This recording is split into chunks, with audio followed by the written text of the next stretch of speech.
এই ভিডিওটি যখন করব বলে মনস্থির করেছিলাম তখন মনে হয়েছিল সময় বুঝি পেরিয়ে গেছে। এখন আমার মনে হচ্ছে যে না, এই ধরনের ভিডিও করার আদর্শ সময় কিন্তু এটি। কারণ আপনারা প্রত্যেকেই জানেন যে মার্কেট কিন্তু অনেক ডাউন হয়ে গেছে এবং যখন ডাউন ট্রেন্ডে থাকে তখন ওভারঅল সব সেক্টরের উপরে এবং সব স্টকের উপরেই কিন্তু তার একটা নেগেটিভ প্রভাব পড়ে। এই জন্য প্রতিটি স্টক কিন্তু এখন কিন্তু প্রপার লেভেলে রয়েছে। তাই আমার মনে হয় আপনি যদি এই সময় এই ভিডিওটি দেখেন তাহলে আপনি সহজেই কিন্তু ইনভেস্টমেন্ট বা সুইং ট্রেডিং করতে পারবেন। আপনাদের সুবিধার্থে ডেসক্রিপশন বক্সে একটি হোয়াটসঅ্যাপ চ্যানেলের একটি লিঙ্ক দিয়ে রাখলাম। দেখুন, হোয়াটসঅ্যাপের এটি কোনো গ্রুপ নয়, এটি কেবলমাত্র চ্যানেল, এবং চ্যানেলে গিয়ে আপনি যদি ফলো করে রাখেন তাহলে বং বিনিয়োগ থেকে সব আপডেট আপনারা কিন্তু পেয়ে যাবেন, যেইখানে আমি মার্কেট রিলেটেড বিভিন্ন জিনিস কিন্তু শেয়ার করে থাকি। তবে এই ভিডিওতে বলা বিভিন্ন সেক্টর এবং বিভিন্ন স্টক, এটা কিন্তু স্টক রেকমেন্ডেশন হিসেবে কিন্তু আপনারা কখনোই ট্রিট করবে না, কেবলমাত্র এডুকেশনাল পারপাস একটা ওভারঅল আউটলুক কিন্তু আপনাদের দেওয়ার চেষ্টা করলাম। নমস্কার বন্ধুরা, বং বিনিয়োগের আরেকটি নতুন ভিডিওতে আপনাদের সকলকে স্বাগত জানাই। তা আজকে আমার আলোচনার বিষয় হচ্ছে এই যে বিয়ের মরশুম চলছে, যেটা কিছুদিন আগেই শুরু হয়েছে, আপ টু ফেব্রুয়ারি পর্যন্ত চলবে। তো আমাদের বিভিন্ন স্টক বা সেক্টরের উপরে তার সরাসরি কিন্তু কী প্রভাব পড়তে পারে।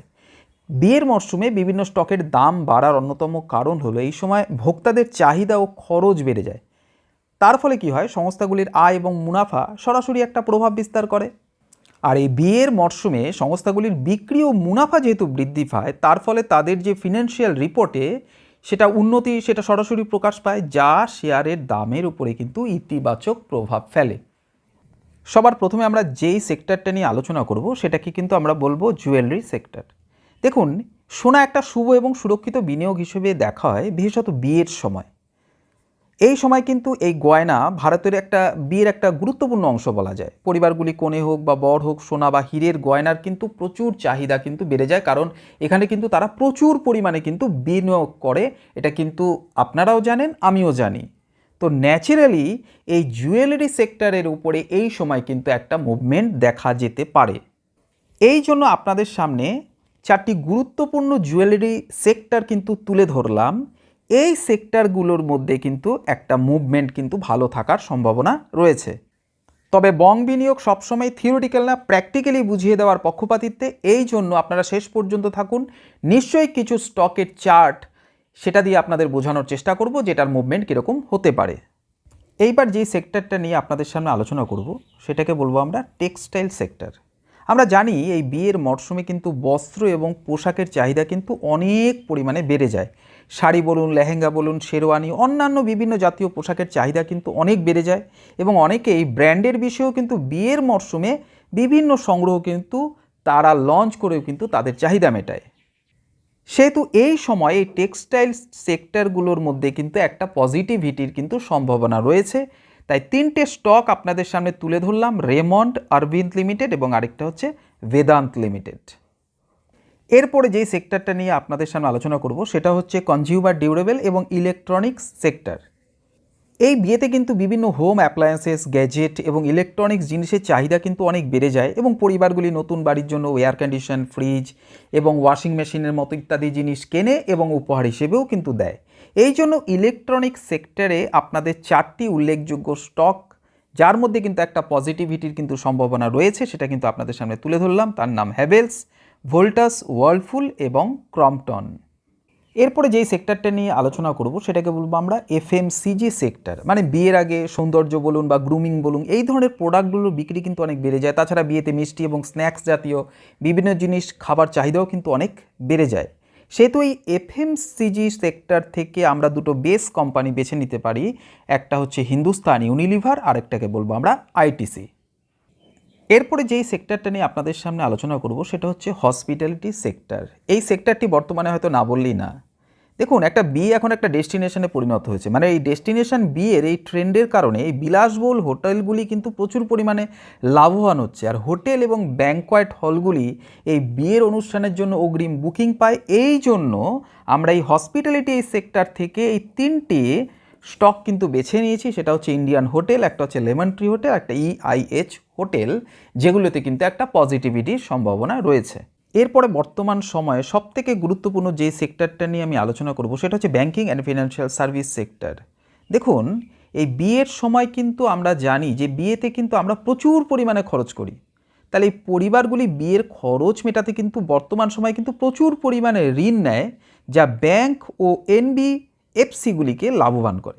এবং অনেকে কিন্তু বিয়ের খরচের কারণে সেটা মেটাতে কিন্তু ক্রেডিট কার্ডের লেনদেনও কিন্তু করে, মানে ক্রেডিট কার্ডের লেনদেনটা কিন্তু অনেক পরিমাণে বেড়ে যায়। সেহেতু কিন্তু এই ব্যাংকিং সেক্টরগুলো বা ফিনান্সিয়াল সার্ভিস সেক্টরগুলোর মধ্যে একটা পজিটিভিটির কিন্তু সম্ভাবনা থেকেই যায়, যেটা কিন্তু তাদের কোয়ার্টারলি রেজাল্টেই কিন্তু প্রকাশ পায়। তাহলে আমরা অ্যানালিসিসের মাধ্যমে axis bank, HDFC bank, SBI card, Bajaj finance এই ধরনের এই স্টকগুলোকে কিন্তু আমাদের র্যাডারে কিন্তু আমরা রাখতেই পারি। দেখুন, আমরা এবার কিছু কিছু স্টকের চার্টও কিন্তু আপনাদের দেখানোর চেষ্টা করছি, যে আপনারাও কিন্তু আপনাদের অ্যানালিসিসটা কিন্তু ঠিক এরকমভাবে করবেন। তবে বং বিনিয়োগ কিন্তু এই স্টকগুলিতে কিন্তু সরাসরি কিন্তু কোনো অ্যানালিসিস করেনি, মানে ফান্ডামেন্টালি কিন্তু তেমন কোনো অ্যানালিসিস করেনি, কেবলমাত্র টেকনিক্যালের উপরে বেস করেই কিন্তু এই স্টকগুলো কিন্তু আপনাদের দেখানো হচ্ছে, যেহেতু এগুলোকে একটু সুইং স্টক হিসেবে কনসিডার করাটাই ভালো। তবে অবশ্যই বলবো, বিনিয়োগ করার আগে টেকনিক্যাল এবং ফান্ডামেন্টাল এই দুইয়ের কম্বিনেশনেই কিন্তু আপনার এখানে ইনভেস্ট বা সুইং ট্রেডিং করা উচিত। দেখুন, টাইটান কোম্পানি আমার খুব পছন্দের একটি শেয়ার। 1 ডে টাইম ফ্রেমে এটা কিন্তু আমরা একটা চার্ট কিন্তু ওপেন করে রেখেছি। তাহলে এই চার্টটা ওপেন করলে আপনারা কি দেখতে পাচ্ছেন? দেখুন, এইখানে কিন্তু এই স্টকটি সাপোর্ট নিয়েছে এবং এইখানে এসে একটা উইক বানিয়ে একটা সাপোর্ট নেওয়ার চেষ্টা করেছে, কিন্তু আবার কিন্তু একটা সাপোর্ট লেভেলে আসার পরে কিন্তু দেখুন এইখানে কিন্তু একটা পজিটিভ ক্যান্ডেল এই জায়গাটা কিন্তু তৈরি করছে। তা এই জায়গাটা যদি ব্রেক করার পরে কিন্তু একটা আপ মুভের কিন্তু পসিবিলিটি রয়েছে।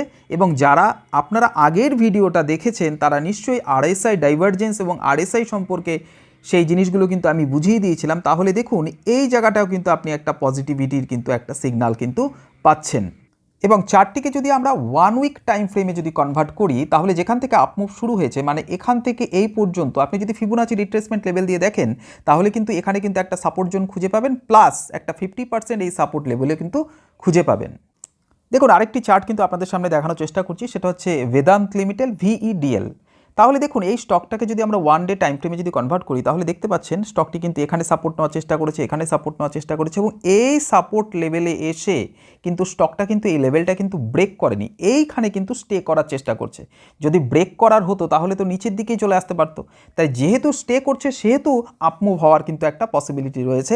এবং আপনি যদি আরএসআই দেখেন, এটা কিন্তু আপনার ওভারবোট জোনে নেই, সেটা কিন্তু ওভারসোল্ড এই জোনে কিন্তু রয়েছে। এবং এই স্টকটিকেই যদি আমরা 1 উইক টাইম ফ্রেমে যদি কনভার্ট করে দিই, তাহলে দেখুন, তাহলে আপনারা কি দেখতে পাচ্ছেন?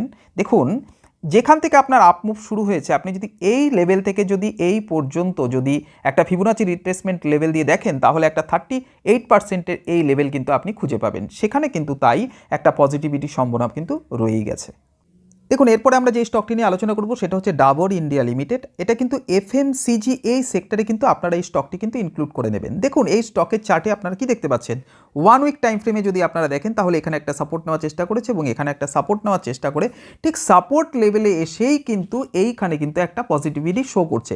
ঠিক রেজিস্ট্যান্স লেভেল থেকে একটা সার্টেন ফল হওয়ার পরে সেখান থেকে কিন্তু একটা পজিটিভিটির সম্ভাবনা কিন্তু এই স্টকের মধ্যে দেখা যাচ্ছে। এবং আপনারা যদি আরএসআই দেখেন, সেটা কিন্তু সোল্ড কিন্তু জোনে কিন্তু রয়েছে। তাহলে এইখানে এই স্টকে কিন্তু এই একটা পজিটিভিটির সম্ভাবনা কিন্তু থেকেই যাচ্ছে। দেখুন, এরপরে যে স্টকটি নিয়ে আপনাদের সামনে আলোচনা করব সেটি হচ্ছে এসবিআই কার্ড। এসবিআই কার্ডের 1 উইকের টাইম ফ্রেমে স্টকটিকে যদি আমরা ভালো করে বিচার করার চেষ্টা করি, তাহলে দেখতে পাবো যে সাপোর্ট লাইনে এসে কিন্তু এই স্টকটি কিন্তু বারবার কিন্তু একটা সাপোর্ট নেওয়ার চেষ্টা করছে এবং এইখানে সাপোর্ট লাইনে এসেই কিন্তু একটা পজিটিভ ক্যান্ডেলও কিন্তু তৈরি করেছে।